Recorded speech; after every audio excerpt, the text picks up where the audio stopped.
The night was alive with pulsing music and laughter as guests spilled through the halls of Jason's newly inherited house.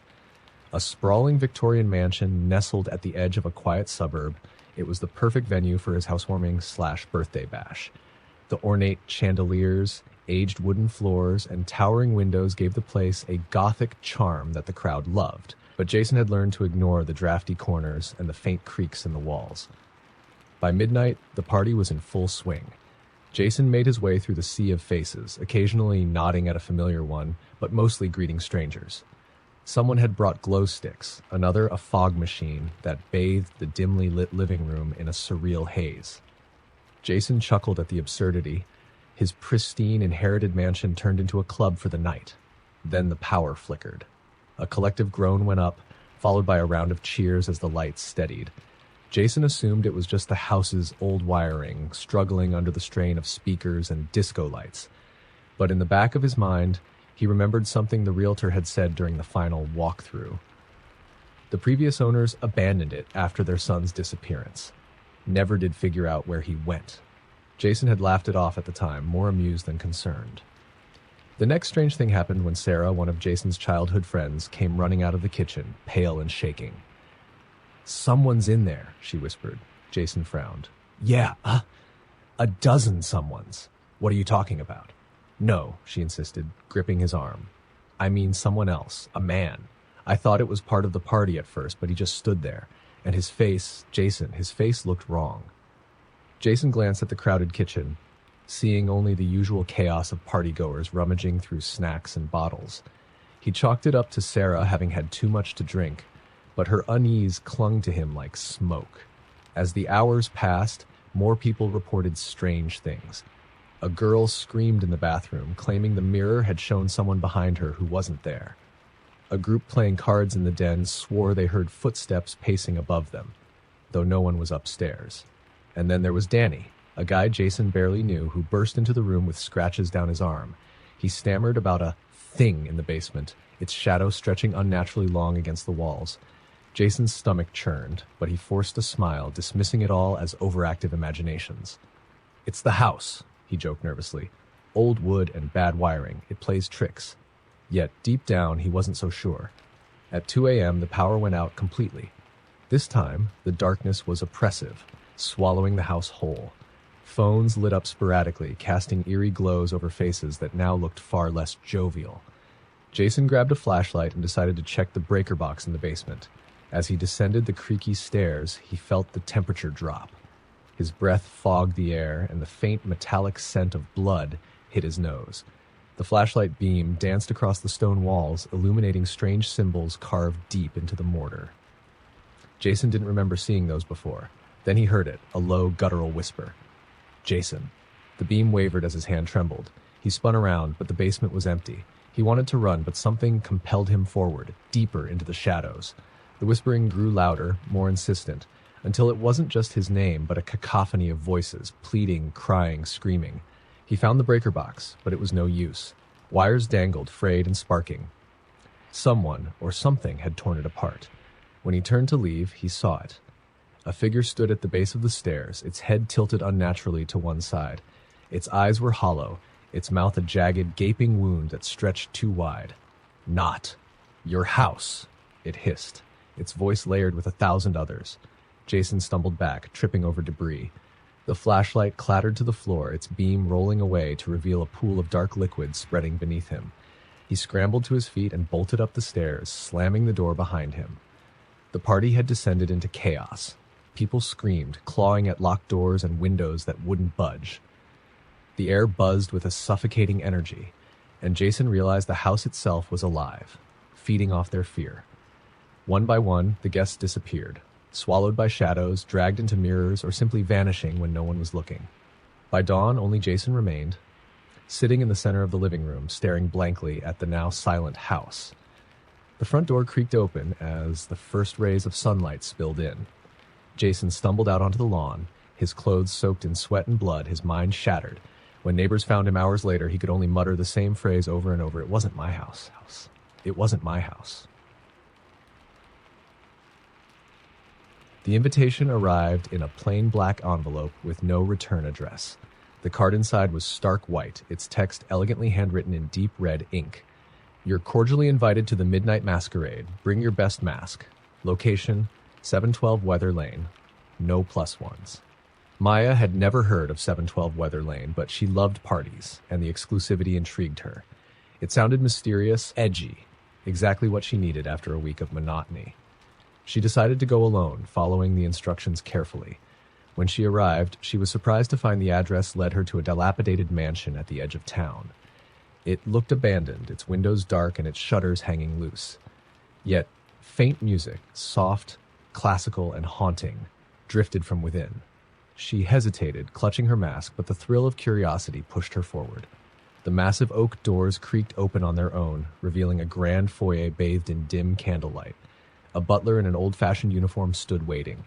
His face was hidden by a plain white mask, but his eyes, hollow and black, bore into her. "Welcome, Miss Maya," he said without her offering her name. "You're just in time."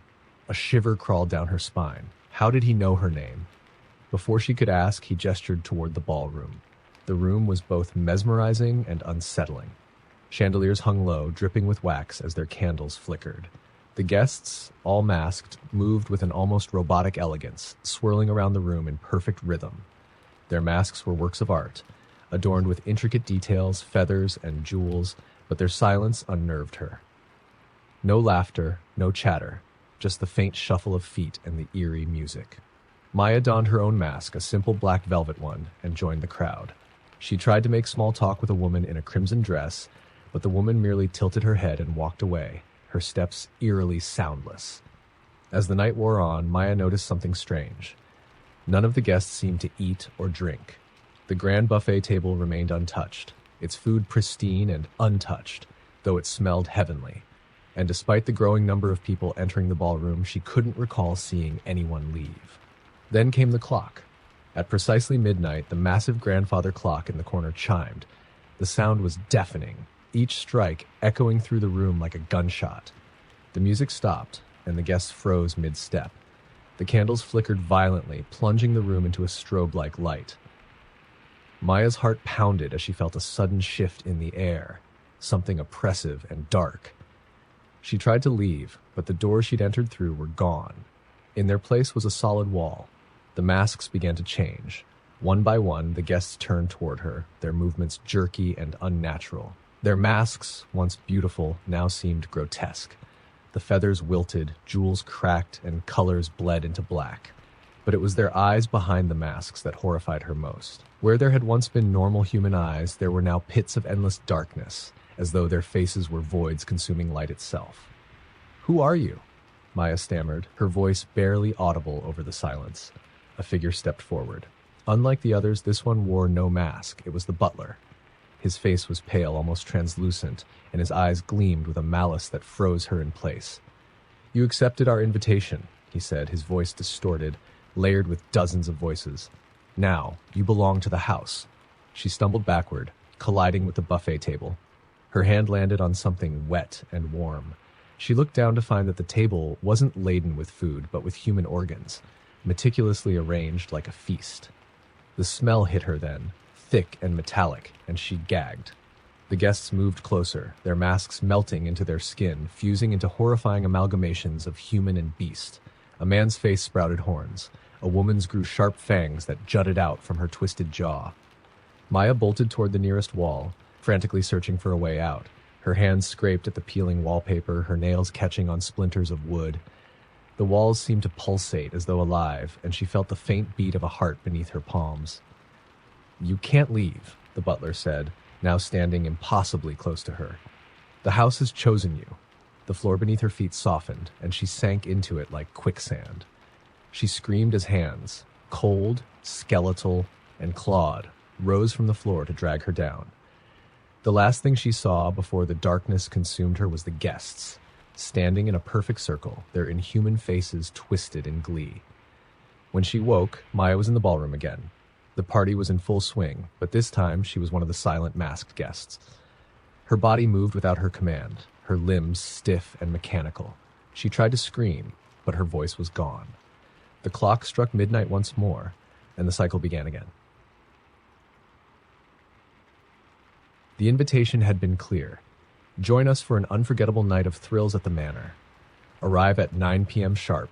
Dress code, come as your darkest self. Lexi wasn't one for horror-themed parties, but her best friend Nadia had begged her to go. It'll be fun, Nadia had said, eyes sparkling with excitement. When they arrived, the manor loomed like a shadow against the night sky, its spires reaching into the clouds. The building was ancient, its weathered stone walls covered in creeping ivy. Lexi felt a chill, though the air was still. The heavy wooden doors opened with an ominous creak, revealing a man dressed in a vintage tuxedo. His face was thin and sharp, his eyes a piercing gray. "Welcome," he said, his voice smooth but devoid of warmth. The foyer was enormous, lit only by candelabras and the flicker of an enormous fireplace. Shadows danced along the high ceilings, casting eerie shapes. Other guests milled about, their costumes elaborate and unnervingly realistic. One man's mask resembled a stitched-up face, but when Lexi stared too long, the stitches seemed to twitch. The air was heavy, as if the house itself was watching. "Let's grab a drink," Nadia said, pulling Lexi toward a bar set up in the corner. The bartender, a gaunt figure with sunken eyes, handed them crimson cocktails. Lexi hesitated, the liquid too thick, but Nadia downed hers without hesitation. As the night wore on, the atmosphere grew stranger. The music was discordant like a broken symphony, and the guests, they didn't feel like people anymore. A woman in a raven black gown passed by, her smile too wide, her teeth too sharp. A man in a top hat tipped it to Lexi, revealing a hollow void where his face should have been. Lexi whispered to Nadia, "This is weird. We should go." Nadia shook her head, her eyes glassy. "Why? It's perfect here." Lexi felt a jolt of fear. Nadia's voice sounded wrong, distant. The host appeared again, standing at the foot of the grand staircase. He raised a glass. "To our new arrivals," he said, his gray eyes locking onto Lexi. "Welcome to your eternal home." The room erupted in cheers, but the sound was warped, guttural. Lexi's head swam as a wave of nausea hit her. She clutched Nadia's arm, but her friend's skin was cold, her pupils dilated. "We're leaving," Lexi said, dragging her toward the door. But the door wasn't there. In its place was a solid wall of stone. Panic surged through her as the room began to change. The walls bled dark, viscous liquid that pooled at their feet. The air grew colder, and the guests shed their costumes, revealing their true forms, twisted, monstrous things with too many limbs, too many eyes. "You can't leave," the host said, his voice echoing in her mind. "You came as your darkest self. Now you belong to the manor." Lexi turned to Nadia, but her friend was gone. In her place was a creature with gray, leathery skin and hollow eyes. It smiled, its mouth splitting open far too wide. "You shouldn't have come, Lex," it hissed. Lexi screamed, running blindly through the house. The corridors stretched endlessly, the walls breathing as she passed. Doors slammed shut just as she reached them, and whispers followed her, growing louder with every step. Finally, she burst into a room. A ballroom, empty except for a single mirror. She approached it cautiously, desperate for any sign of escape. But when she looked into it, her reflection stared back at her with glowing red eyes. The reflection smiled, and Lexi realized, too late, that it wasn't her reflection at all. Hands emerged from the glass, cold and clawed, pulling her inside. She thrashed and screamed, but the mirror swallowed her whole, leaving the room silent once more. The next morning, the manor stood silent and empty, as it always had. But if you looked closely, you might see a new face in the ballroom mirror, her mouth frozen in a silent scream. The flyer had been simple. An exclusive experience awaits at Ashford Pines. Come test your courage. Midnight. No cell phones allowed. Brandon thought it sounded like fun. A spooky night in an abandoned lodge deep in the woods. A group event, probably a gimmick. His friends bailed last minute, but he decided to go anyway. He liked the thrill of the unknown, and what was the worst that could happen? The drive was long, the dirt road winding deeper into the forest than he anticipated. The lodge appeared suddenly, a massive structure silhouetted by the pale moonlight. Its once grand facade was cracked and weathered, with ivy crawling up its sides. A handful of other participants were milling about near the entrance, their breath fogging in the crisp air. They were strangers, quiet, uneasy. A man in his 50s with a leather jacket, two college-aged girls clutching each other nervously, a wiry guy with glasses who kept checking his watch. The host emerged precisely at midnight. He was tall, with an angular face and an unnerving smile that didn't reach his eyes. He introduced himself as Mr. Kessler and explained the rules in a low, measured tone. Inside the lodge are 12 rooms. Each of you will choose one. Stay inside until the bell rings at dawn and you will win the prize. Simple. What's the prize? Someone asked. Mr. Kessler's grin widened. Something you'll carry with you forever. Brandon smirked at the theatrics. He figured it was all part of the experience. Probably some haunted house gimmick with actors and props. The group hesitated, but one by one, they stepped inside. The lodge smelled of mildew and rot. The floorboards groaned under their weight, and the air was heavy, oppressive. Brandon chose room 7. The door creaked as he pushed it open, revealing a small, sparsely furnished space. A bed, a nightstand, and a single chair. The wallpaper was peeling, revealing dark stains underneath. He settled in, expecting jump scares or creepy sound effects. Instead, there was only silence. Thick, suffocating silence. Minutes stretched into hours. Brandon's nerves began to fray. The room felt wrong. The shadows in the corners seemed to shift when he wasn't looking directly at them. The air grew colder, and an uneasy feeling settled in his gut. Then he heard it. A soft whisper. At first, he thought it was his imagination, but the sound grew louder, clearer. Brandon? His heart stopped. He whipped around, but the room was empty. Brandon. The voice was closer now, coming from beneath the bed. He froze, every instinct screaming at him not to look, but curiosity won. Slowly, he crouched and peered underneath. Something stared back at him. Pale, featureless, and impossibly long, it grinned without a mouth. Its head tilted unnaturally as though it were studying him. Brandon scrambled backward, hitting the wall. The thing slid out from under the bed, its movements jerky and insect-like. It rose to its full height, nearly brushing the ceiling, and extended a hand that ended in impossibly sharp fingers. "You came for courage," it rasped. "Let's see if you have it." The door wouldn't budge as Brandon lunged for it. He banged on the wood, screaming for help, but the hallway beyond was silent. The creature moved closer, its grin stretching wider until its entire face split open, revealing rows of needle-like teeth. In desperation, Brandon threw the chair at it, but the object vanished into the thing's gaping maw without a sound. Suddenly, the bell rang, a deafening, echoing chime that reverberated through the lodge. The creature froze, its face contorting in anger. Then it vanished, leaving behind only the overwhelming stench of decay. Brandon stumbled out of the room, his heart racing. The others emerged as well, their faces pale and haunted. "Congratulations," Mr. Kessler said, appearing out of nowhere. "You survived." "What the hell was that?" Brandon demanded. Mr. Kessler only smiled. "Your prize, as promised. You'll carry it forever." The group didn't wait to ask more questions. They fled the lodge, piling into their cars and tearing down the dirt road. But Brandon couldn't shake the feeling that something was wrong. That night, as he lay in bed, he heard the whisper again. Brandon. He bolted upright, heart pounding. His eyes darted to the shadows in his room. They seemed deeper, darker than before. Then he saw it. The same pale figure standing at the foot of his bed, its grin wider than ever. It had followed him home. The sign at the trailhead read, "The Black Hollow Hike. Enter at your own risk." Most people avoided the forest thanks to decades of whispered stories about disappearances. Stranger Emily, a seasoned hiker and thrill seeker, it sounded like an adventure. Her friends had bailed after reading some Reddit thread claiming the place was cursed, but she dismissed it as urban legend. It was just a hike. The first hour passed uneventfully. The trail was narrow and winding, with gnarled trees creating a canopy so dense that the midday sun barely pierced through. The forest was eerily quiet, no birds, no rustling leaves, just the sound of her boots crunching against the dirt. She noticed the markers were odd. Instead of the usual bright paint or reflective arrows, the trees were marked with deep, deliberate claw marks. She told herself it was probably just a territorial bear. But by the second hour, the unease set in. The air felt heavier, thicker, and the shadows seemed to stretch unnaturally long. Her GPS app froze, the signal lost.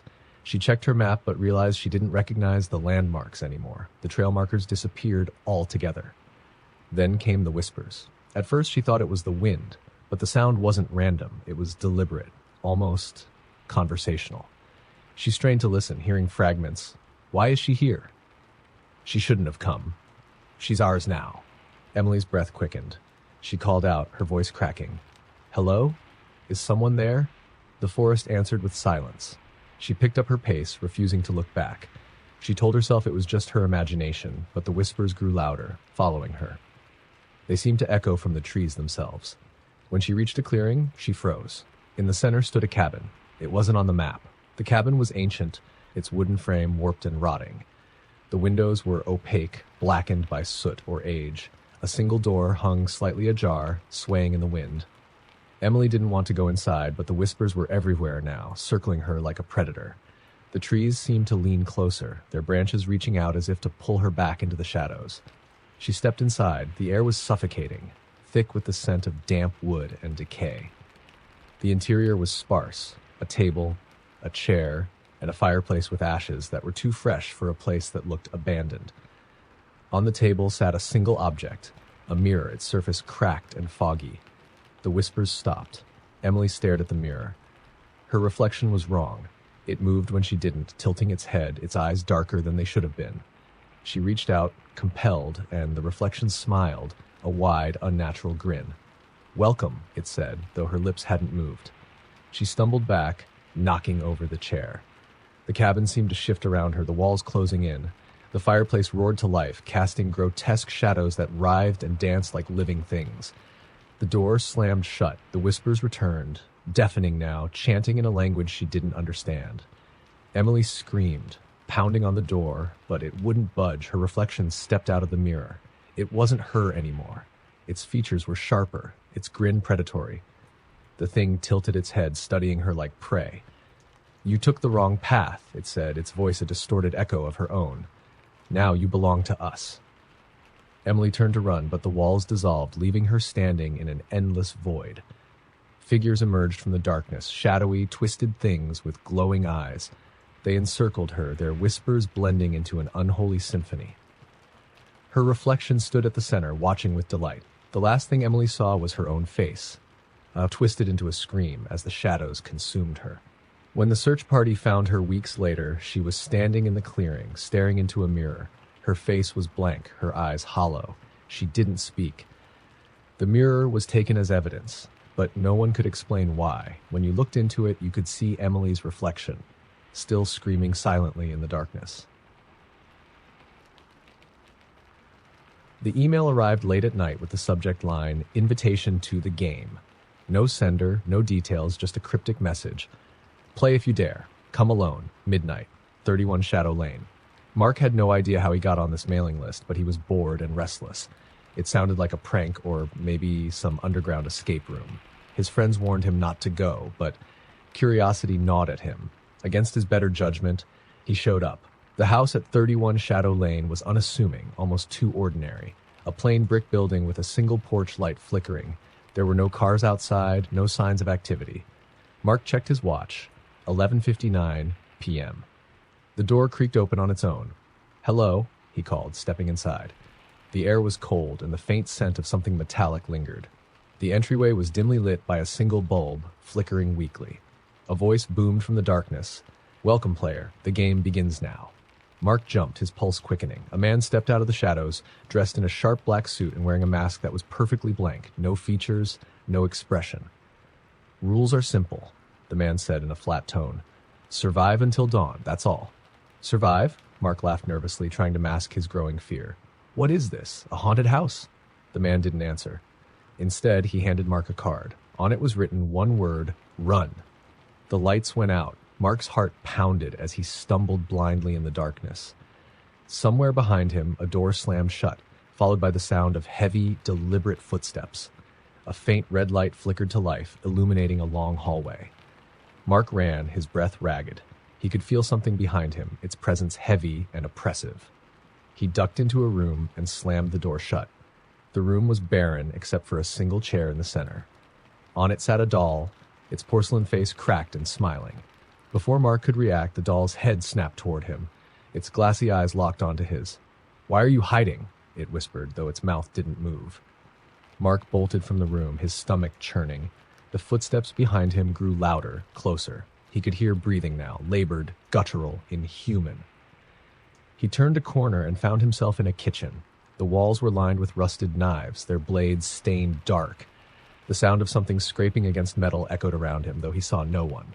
"Mark," a voice growled from the shadows. His blood ran cold. He didn't remember telling anyone his name. The lights flickered again, revealing a figure standing at the far end of the room. It was tall and impossibly thin, its limbs elongated and twisted. Its head tilted unnaturally, and its eyes glowed a sickly yellow. Mark grabbed a knife off the wall and ran. Room after room, corridor after corridor, the house twisted and changed around him. Doors that led to safety vanished. Hallways looped back to where he started.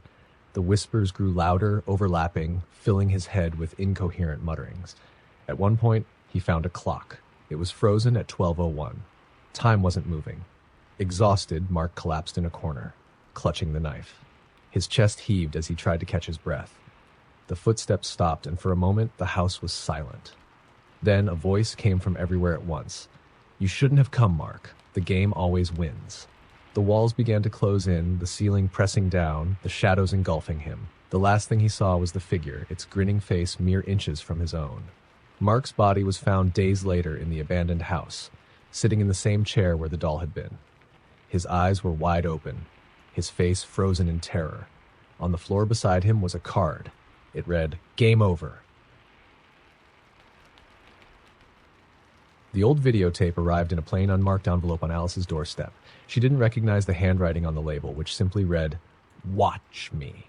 She hadn't owned a VHS player in years, but curiosity got the better of her. After some digging, she found her late father's old player gathering dust in the attic. It barely worked, but it powered on with a whir and a faint burning smell. The tape slid in, and the TV screen flickered to life. The video began with static, then cut to shaky footage of a forest, the camera jerking wildly as if the person holding it was running. There was no sound except for the occasional rustle of leaves. "Okay, weird," Alice muttered, leaning closer. The camera slowed, panning to a clearing. In the center was a dilapidated cabin, its roof caving in, the windows boarded up. The person holding the camera stepped closer, their breathing heavy.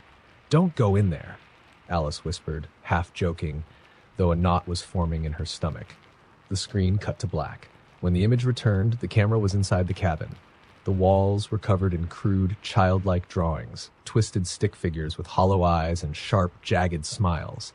In the corner, a pile of old toys sat untouched, their faces scratched and broken. A new sound emerged, soft, faint laughter. Alice's pulse quickened. The laughter wasn't playful, it was hollow, echoing unnaturally. The camera turned toward a doorway, and as the person holding it stepped closer, the laughter grew louder. The screen flickered, and for a brief moment, Alice thought she saw something. A face in the shadows.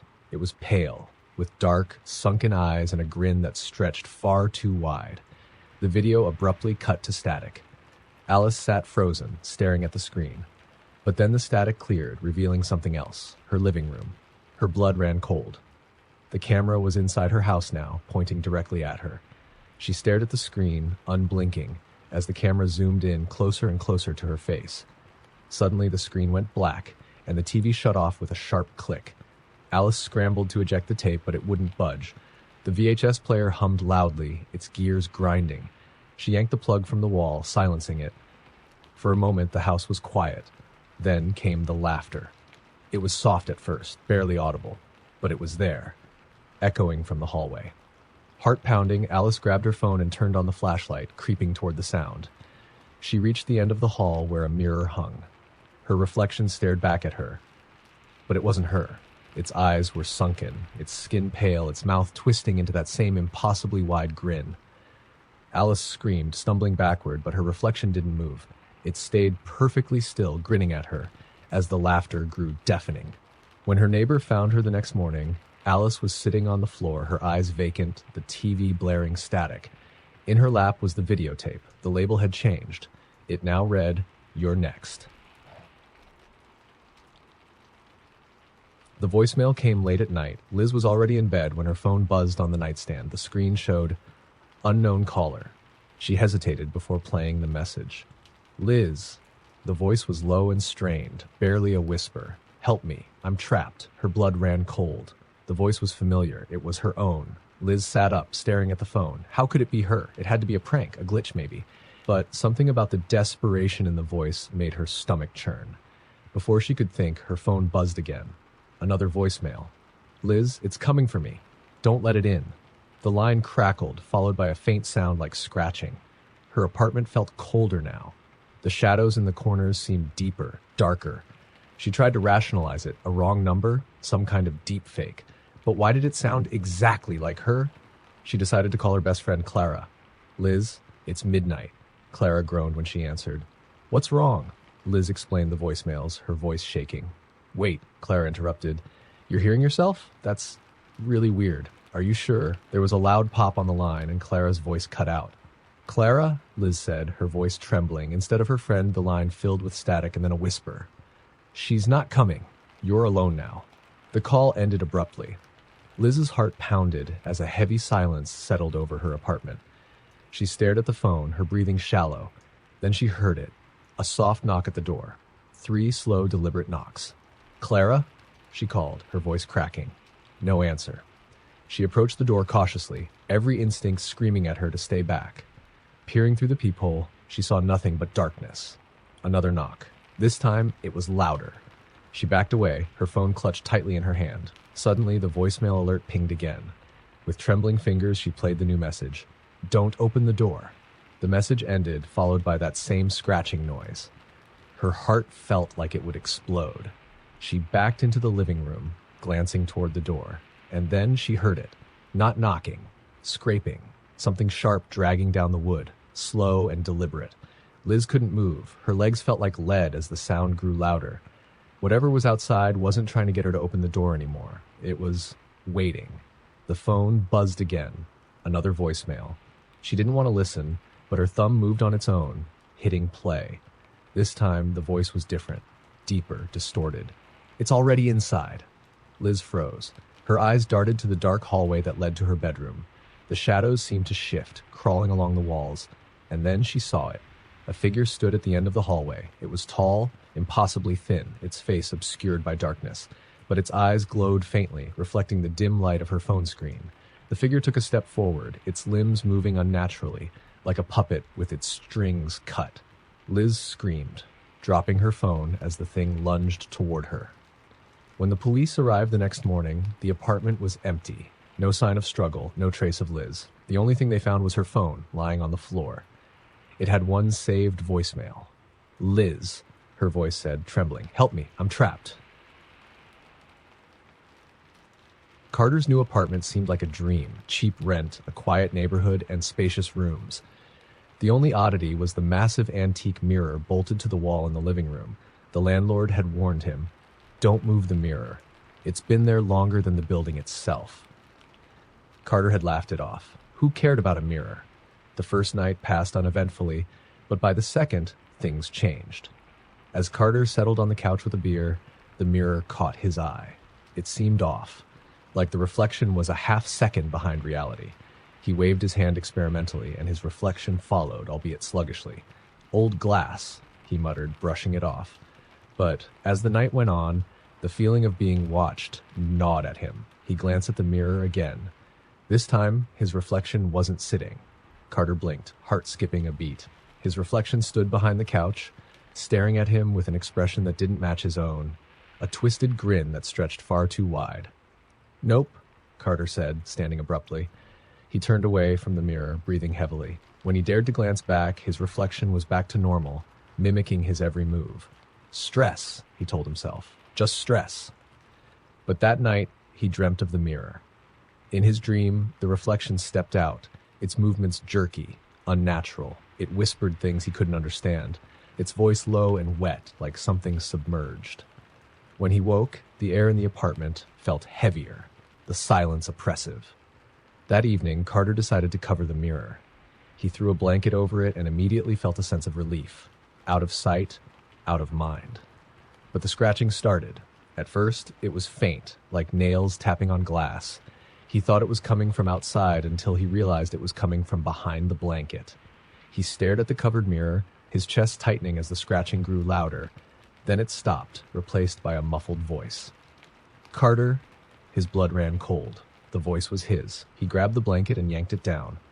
The mirror was empty, no reflection, just a blank void stretching endlessly into blackness. And then something moved. A pale hand pressed the inside of the glass, followed by another. A face appeared, his face, but wrong. The eyes were black pits, the mouth grinning impossibly wide.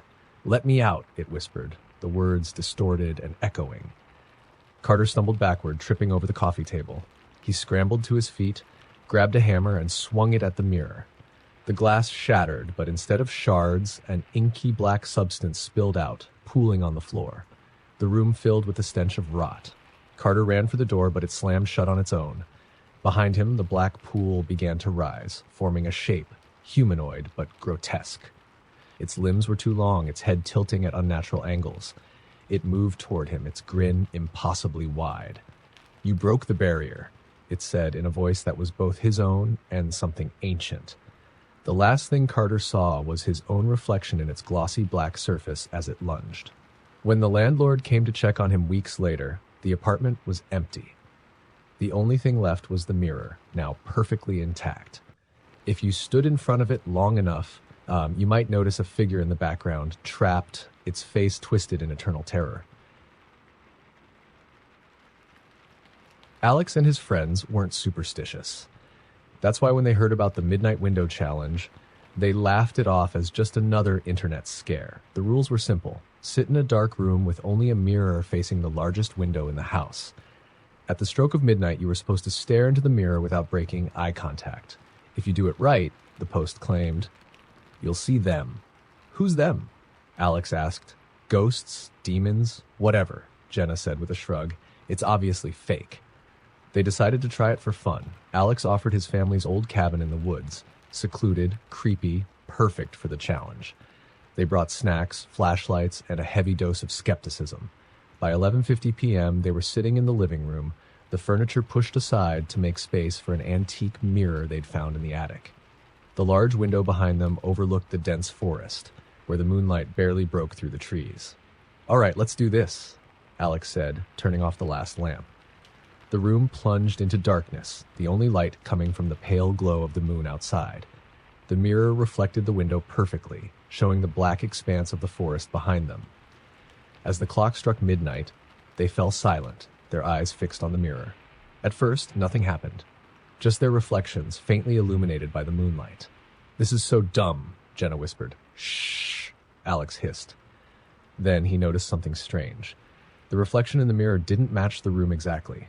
The shapes of the trees outside were subtly wrong, angled unnaturally, as if leaning toward the window. "Do you see that?" Alex murmured. Jenna frowned. "See what?" Before he could answer, a faint tapping sound echoed through the room. Tap, tap. It was coming from the window. They all froze, their gazes locked on the mirror. In the reflection, a shadow moved, something humanoid, standing just outside the glass. "Who's out there?" Marcus, their friend, whispered, his voice shaky. No one answered. The shadow pressed closer, its outline becoming clearer. Its limbs were too long, its head cocked at an unnatural angle. It raised a hand, long fingers tapping rhythmically against the glass. But when Alex turned to look at the actual window, it was empty. "It's only in the mirror," he said, his voice barely audible. The tapping grew louder, more insistent. The figure leaned closer, its face coming into view, or rather, the lack of one. Its head was smooth, featureless, except for a wide gaping mouth that stretched far too large. Then it smiled. Jenna screamed, breaking her gaze from the mirror. The room went cold. The lights flickered on and off, the air filled with a deafening hum. "Turn it off!" Marcus shouted, scrambling to cover the mirror. But before he could, the figure stepped through the reflection. It didn't shatter the glass. It simply passed through, its body twisting unnaturally as it emerged into the room. The friends backed away, huddling together as the thing stood before them, its featureless face tilting curiously. "You shouldn't have called us," it said in a voice that sounded like a dozen whispers overlapping. "What do you want?" Alex stammered. The thing smiled again, wider this time, impossibly so. "To stay." It lunged. When the authorities arrived the next morning, the cabin was empty. All they found was the mirror, propped against the wall, its surface strangely warm to the touch. If you looked closely, you could see faint shadows moving in the glass, 3 of them, their mouths open in silent screams.